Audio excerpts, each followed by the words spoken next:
Article 11. Justifying circumstances. The following do not incur any criminal liability. Paragraph 1.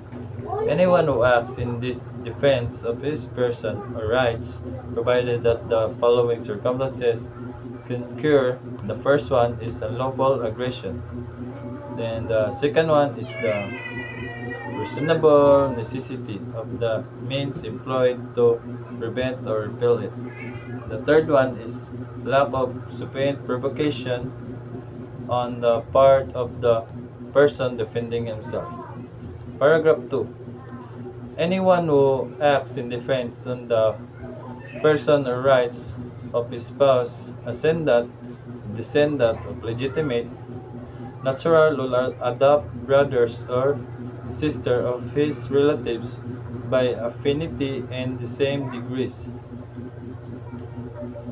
provided prescribed in the next proceeding, circumstances are present in the further requisite in case that provocation was given by the person attacked, that the one making defense had no part therein. And paragraph 3. Anyone who acts in defense and the person or rights of a stranger, provided that the first and second requisite mentioned in the first circumstances of this article are present in the person defending he not induced by revenge, recruitment, or other evil motive. Paragraph 4.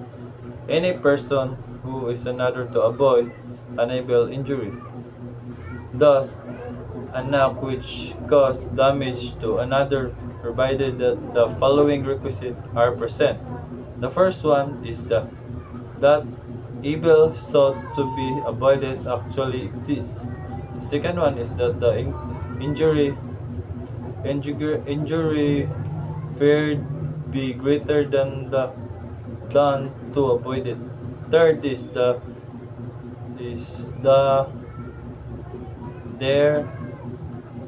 there be no other practical and less harmful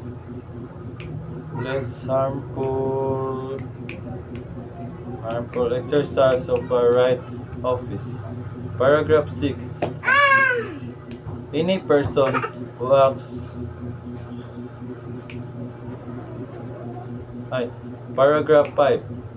Any person who acts in the fulfillment of a duty or in the lawful exercise of or a right office.